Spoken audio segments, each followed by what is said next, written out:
എല്ലാവർക്കും നമ്മളുടെ പുതിയ വീഡിയോയിലേക്ക് സ്വാഗതം. ഇന്നത്തെ വീഡിയോയിൽ വാഗമണിലെ കാഴ്ചകളും വിശേഷങ്ങളുമാണ് ഉൾപ്പെടുത്തിയിട്ടുള്ളത്. നമ്മളുടെ ചാനലിൽ തന്നെ പാർട്ട് 1 ആയിട്ട് കുറച്ച് വിഷ്വൽസ് ഫസ്റ്റ് വീഡിയോയിൽ ലാസ്റ്റ് അപ്ലോഡിൽ വാഗമണിലെ കാഴ്ചകൾ ഉൾപ്പെടുത്തിയിട്ടുണ്ടായിരുന്നു. അപ്പോൾ കാണാത്തവരുണ്ടെന്നുണ്ടെങ്കിൽ ആ വീഡിയോ കാണുമല്ലോ. അപ്പോൾ നമ്മളുടെ ഫസ്റ്റ് വീഡിയോയിൽ നമ്മൾ മെയിനായിട്ടും KPM ഫിഷ് ഫാം എന്ന് പറഞ്ഞിട്ടുള്ള ഫാമിൻ്റെയും നമ്മൾ സ്റ്റേ ചെയ്ത കോട്ടേജിൻ്റെയും കാഴ്ചകളാണ് ഉൾപ്പെടുത്തിയത്. വാഗമണിൽ ഫസ്റ്റ് ഡേ നമ്മൾ സ്പെൻഡ് ചെയ്തത് KPM ഫിഷ് ഫാം വിസിറ്റായിരുന്നു. അതിനുശേഷം തന്നെ സെയിം ഡേ തന്നെയാണ് നമ്മൾ ഈ കുറച്ച് വെള്ളച്ചാട്ടങ്ങൾ കാണിക്കാനായിട്ട് കൊണ്ടുപോവുകയുണ്ടായി. നമ്മളൊരു ട്രെക്കിങ്ങിൻ്റെ ഒരു ഫെസിലിറ്റി എടുത്തിട്ടുണ്ടായിരുന്നു. അപ്പോൾ നമുക്ക് ജീപ്പിൽ കുറച്ച് നാട്ടുവഴികളിലൂടെയും കാട്ടുവഴികളിലൂടെയൊക്കെ ജീപ്പിൽ അവർ നമ്മളെ കൊണ്ടുപോകും. അവർക്ക് തന്നെ അറിയാവുന്ന ഹിഡൻ ആയിട്ടുള്ള കുറച്ചധികം വെള്ളച്ചാട്ടങ്ങളുണ്ട്. ആ വെള്ളച്ചാട്ടങ്ങളിലേക്ക് പോയിട്ട് എല്ലാവർക്കും കുളിക്കേണ്ടവർക്ക് കുളിക്കാം, അല്ലെങ്കിൽ ഫോട്ടോസ് എടുക്കേണ്ടവർക്ക് ഫോട്ടോസ് എടുക്കാം. ശരിക്കും നല്ല രീതിയിൽ എൻജോയ് ചെയ്യാൻ പറ്റും. ഇങ്ങനെ ഇടയ്ക്കിടയ്ക്ക് കാണുന്ന വെള്ളച്ചാട്ടങ്ങൾ മാത്രമല്ല, ഉള്ളിലേക്ക് പോകുമ്പോൾ വലിയ വലിയ വെള്ളച്ചാട്ടങ്ങളും ഉണ്ടായിരുന്നു. ഇത് വാഗമണിലെ കുരിശുപള്ളിയാണ്. അപ്പോൾ ഈ ഒരു കുന്നിൻ്റെ മുകളിലായിട്ട് നിന്നിട്ട് നല്ലൊരു വ്യൂ പോയിൻ്റ് ഉണ്ട്. കുരിശുപള്ളി എന്ന് മാത്രമല്ല കുരിശുമല എന്ന് പറയും, വാഗമണിലുള്ളതാണ്. അപ്പോൾ ഇഷ്ടമുള്ളവർക്കാണെന്നുണ്ടെങ്കിൽ കുരിശുമല കയറാനും സംവിധാനമുണ്ട്. വൈകുന്നേരം 6 മണിക്ക് മുൻപേ നമ്മൾ വരുവാണെങ്കിൽ മാത്രമേ അവിടെ കയറ്റത്തുള്ളൂ. നമ്മൾ കുരിശുമല കയറാനായിട്ട് നിന്നില്ല, പകരം അവിടുത്തെ വ്യൂ പോയിൻറ്റും ബാക്കിയുള്ള കാര്യങ്ങളുമൊക്കെ ഒന്ന് കണ്ടിട്ട് തിരിച്ച് കയറുകയുണ്ടായി. ഒരുപാട് വെള്ളച്ചാട്ടങ്ങൾ ഇവിടെയുണ്ട്. അതിൽ ഏറ്റവും മനോഹരവും നമുക്ക് ഇറങ്ങി നിന്നിട്ട് വെള്ളത്തിലൊക്കെ കളിക്കാനും ഫോട്ടോ ഒക്കെ എടുക്കാനും പറ്റുന്ന നല്ല നല്ല സ്പോട്ടുകളിലേക്കാണ് അവർ കൊണ്ടുപോയത്. ഓരോന്നിൻ്റെയും പേര് പറഞ്ഞിട്ട് നമുക്കങ്ങനെ വിവരം തന്നിട്ടുണ്ടായിരുന്നില്ല. പക്ഷേ നമ്മൾ വാഗമണിൽ ചെന്നിട്ട് അവർ കുറച്ച് ആഡ് പോലെ, ഒരു അഡ്വർടൈസ്മെൻറ്റ് പോലെ അവർ കൊണ്ടുപോകുന്ന സ്ഥലങ്ങളുടെയും വെള്ളച്ചാട്ടത്തിൻ്റെയും ഒരു ലിസ്റ്റ് അവർ തരും. അപ്പോൾ ആ ലൊക്കേഷനിലേക്ക് അവർ എങ്ങനെയായാലും നമ്മളെ എത്തിക്കും. ശരിക്കും റോഡൊന്നും ഒട്ടും നല്ല യാത്രയ്ക്ക് അനുകൂലമായിട്ടുള്ള റോഡുകളൊന്നും തന്നെയല്ല. പ്രൈവറ്റായിട്ടുള്ള എസ്റ്റേറ്റുകൾ ഉള്ള ആളുകളുണ്ട് ഇവിടെ. അപ്പോൾ അവർ റെഡിയാക്കിയിട്ടുള്ള, അതായത് സ്വകാര്യമായിട്ടുള്ള വ്യക്തികൾ ശരിയാക്കിയിട്ടുള്ള റോഡുകളാണ് മെയിനായിട്ടുമുള്ളത്. ഗവൺമെൻറ്റായിട്ട് ശരിയാക്കിയ റോഡുകൾ വളരെ കുറവാണ്.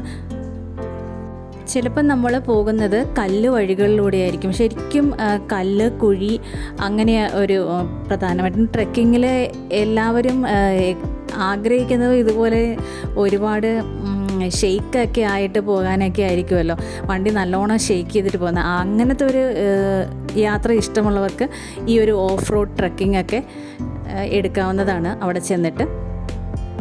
നമ്മളിങ്ങനെ പോകുമ്പോൾ ഇതിപ്പോൾ ജീപ്പിൽ പോകുന്ന കാഴ്ചയാണ്. റോഡിൻ്റെ ഇരുവശത്തും ഫുൾ നല്ല പച്ചപ്പും പിന്നെ കോടമഞ്ഞും നല്ല കാലാവസ്ഥയും നല്ല കാറ്റും ഒക്കെയാണ്. കാണാനൊക്കെ അതിസുന്ദരമായിട്ടുള്ള പ്രദേശമാണിതെല്ലാം. നമ്മൾ പോകുന്ന വഴി ചില പോയിന്റിൽ ഇത്തിരി അപകടം പിടിച്ച ഒരു മേഖലയുണ്ട്. അതായത് മഴയൊക്കെ പെയ്തു കഴിഞ്ഞാലുണ്ടല്ലോ, ശരിക്കും നല്ല ഉരുൾപൊട്ടലുണ്ടാകും ഈ ഒരു ഏരിയയിൽ. അത്യാവശ്യം ഡേഞ്ചറസ് ആയിട്ടുള്ള ഒരു ഏരിയ ആണത്. പക്ഷേ ആ ഒരു സ്ഥലത്തുള്ള വസ്തുവിനൊക്കെ ഉള്ള ഒരു വില എന്ന് പറയുന്നതും വളരെയധികം കുറവാണെന്നാണ് ജീപ്പിലെ ഡ്രൈവേഴ്സ് നമ്മൾക്ക് ഷെയർ ചെയ്തത്. അതായത് സെൻറ്റിന് ഏകദേശം 15,000 രൂപ മാത്രമേ അവിടെയുള്ളൂ. അത്രയും ആൾപ്പാർപ്പില്ലാത്ത, അല്ലെങ്കിൽ ഉണ്ടായിരുന്ന ആളുകൾ ഒഴിഞ്ഞു പോയ മേഖലകളുണ്ട് നമ്മളുടെ ഈ വെള്ളച്ചാട്ടത്തിന് അടുത്തായിട്ട്. പല നല്ല സ്പോട്ടും കാണണമെങ്കിൽ നമ്മൾ തീർച്ചയായിട്ടും അതുപോലെ ഉള്ള ഒരു മൊട്ടക്കുന്നുകളുടെയോ അല്ലെങ്കിൽ റോഡ് ഇങ്ങനെ കയറി പോയി ഒരു ടോപ്പിൽ പോയാൽ മാത്രമേ നമുക്ക് ഇതൊക്കെ ശരിക്കും കാണാനായിട്ടും എല്ലാം സാധിക്കുകയുള്ളൂ. കുറേ വ്യൂ പോയിൻറ്റ്സ് ഉണ്ട്, അവിടെ എല്ലാം തന്നെയും അവർ സ്റ്റോപ്പ് ചെയ്തിട്ട് നമുക്ക് ഫോട്ടോസും വീഡിയോസും ഒക്കെ എടുക്കാനായിട്ട് അവർ സമയം തരും. പിന്നീട് ചില കർഷക സംഘങ്ങളായിട്ട് തന്നെയും പാലമൊക്കെ നിർമ്മിച്ചിട്ടുണ്ടായിരുന്നു. നമ്മളുടെ ഈ വെള്ളച്ചാട്ടത്തിൻ്റെയൊക്കെ മുകളിലായിട്ട് അങ്ങോട്ടും ഇങ്ങോട്ടും ക്രോസ് ചെയ്യാനായിട്ട് അവർ നല്ല രീതിയിൽ വലിയ പാലങ്ങളൊക്കെ നിർമ്മിച്ചിട്ടുണ്ടായിരുന്നു. പക്ഷേ നമുക്ക് അറിയാൻ കഴിഞ്ഞത് 2018 വെള്ളച്ചാട്ടത്തിൽ ഈ വെള്ളത്തിൻ്റെ ഫോഴ്സ് കൊണ്ട് ഇത് കംപ്ലീറ്റ് ആയിട്ടും എല്ലാം തകർന്നു പോയി എന്നുള്ളതാണ്. പക്ഷേ എല്ലാത്തിനെയും അതിശയിപ്പിക്കുന്ന വണ്ണം ഒരുവിധം അത്യാവശ്യം നല്ല റോഡ് ഉള്ള സ്ഥലങ്ങളിലൂടെയൊക്കെ KSRTC വരുന്നുണ്ട് എന്നുള്ളതാണ്. നമ്മളിങ്ങനെ ഈ ഒരു റോഡിലൂടെ പോകുമ്പോൾ ശരിക്കും നമ്മൾ വിചാരിക്കും, അയ്യോ നമ്മൾ ഒരു ഗ്രൂപ്പ് മാത്രമേ ഉള്ളൂ, ശരിക്കും ഇങ്ങോട്ടൊക്കെ പോകുമ്പോൾ ഒരു ഒറ്റപ്പെട്ട പോലത്തെ ഒരു രീതിയിൽ വരുമോ. പക്ഷേ അപ്പോഴായിരിക്കും വേറൊരു വണ്ടിയെ നമുക്ക് കാണാനായിട്ട് സാധിക്കുന്നത്. മഴയാകുമ്പോൾ ഭയങ്കര വലിയ തോതിൽ ഇവിടെ ഈ വെള്ളത്തിൻ്റെ വന്നു വീഴുന്നതിൻ്റെ തോത് വളരെയധികം കൂടും. പക്ഷേ വേനൽ വന്നു കഴിഞ്ഞാൽ മുഴുവൻ വറ്റി വരണ്ടുകൊണ്ട് ഈ ഭൂപ്രദേശമാകെ വരണ്ടുണങ്ങിയ അവസ്ഥയിലാണ് ഉണ്ടായതെന്നാണ് നമ്മളുടെ ജീപ്പിൻ്റെ ആളുകൾ പറഞ്ഞത്. കേരളത്തിൽ നമുക്ക് അടുത്തിടെ ഉണ്ടായ വയനാട്ടിലെ ആ ഒരു മണ്ണിടിച്ചിലും അല്ലെങ്കിൽ ഉണ്ടായ ആ ദുരന്തത്തിൻ്റെ ശരിക്കൊരു വ്യാപ്തിയൊക്കെ നമുക്ക് മനസ്സിലാവുന്നത് നമ്മൾ ഇതുപോലത്തെ ഒരു ലൊക്കേഷനിൽ പോയിട്ട് ആ ഒരു ഭൂപ്രകൃതിയും എല്ലാം കാണുമ്പോഴാണ് എന്തുമാത്രം അപകടമാണ് ഒരു മഴയോ അല്ലെങ്കിൽ ഉരുൾപൊട്ടലോ ഒക്കെ സംഭവിക്കുമ്പോൾ ജനങ്ങൾക്ക് നേരിടേണ്ടി വരുന്നതെന്ന് ശരിക്കും മനസ്സിലാകുന്നത്. മറ്റൊരു കൗതുകമുണർത്തുന്ന കാര്യം, ഈ ഒരു വെള്ളച്ചാട്ടം നിൽക്കുന്നത് ഒരു ചെറിയൊരു കോവിൽ പോലത്തെ ചെറിയൊരു അമ്പലത്തിൻ്റെ അടുത്താണ്.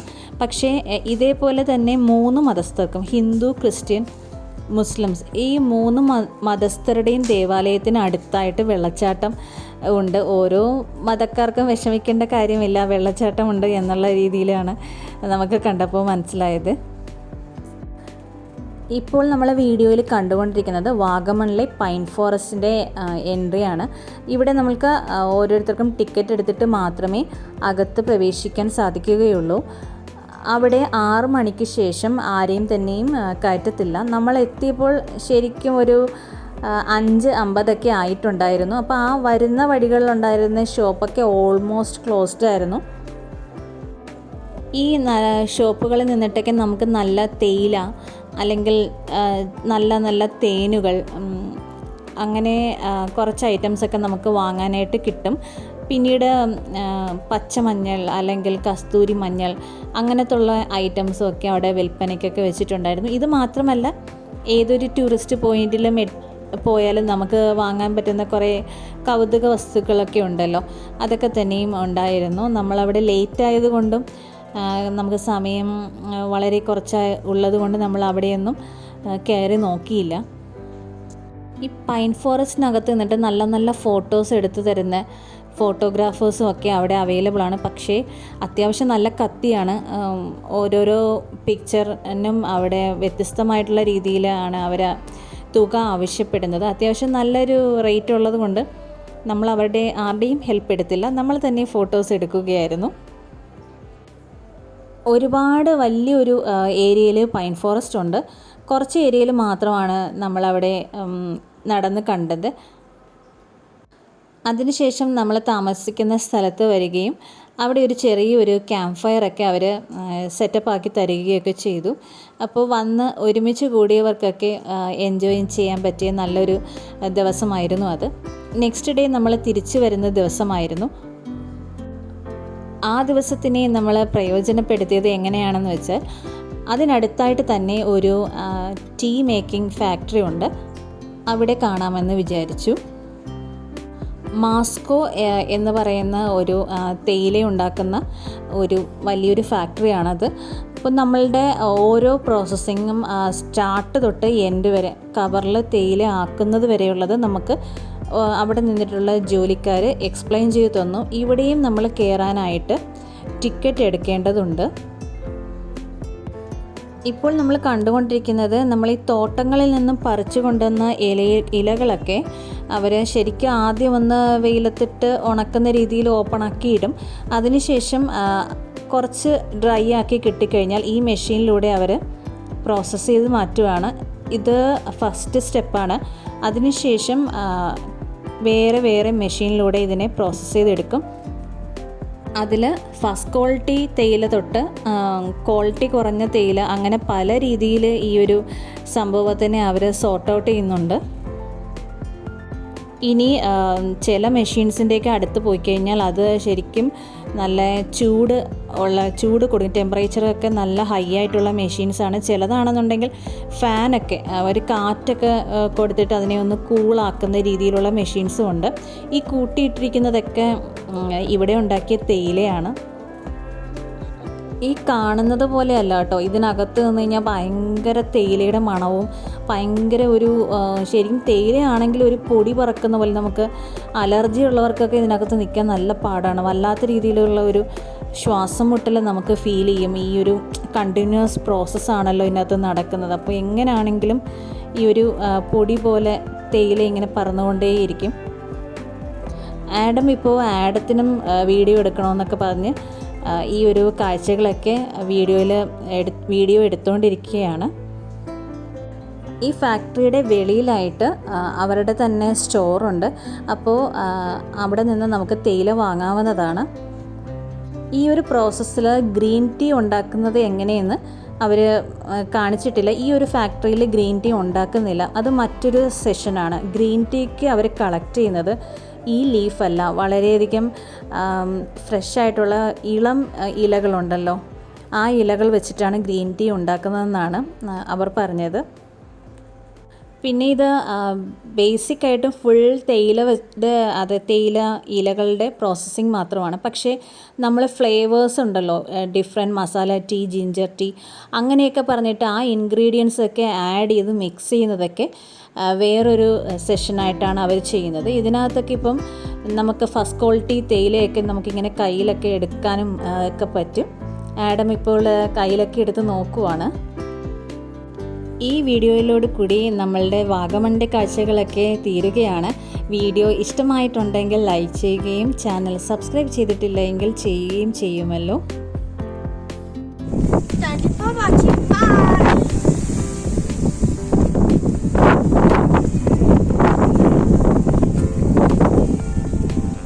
നമ്മളുടെ ഫസ്റ്റ് വീഡിയോ, അതായത് ലാസ്റ്റ് അപ്ലോഡഡ് വീഡിയോ കാണാത്തവരുണ്ടെങ്കിൽ കാണുമല്ലോ. വീഡിയോ വാച്ച് ചെയ്തതിന് വളരെയധികം നന്ദി. Thank you for watching. Bye.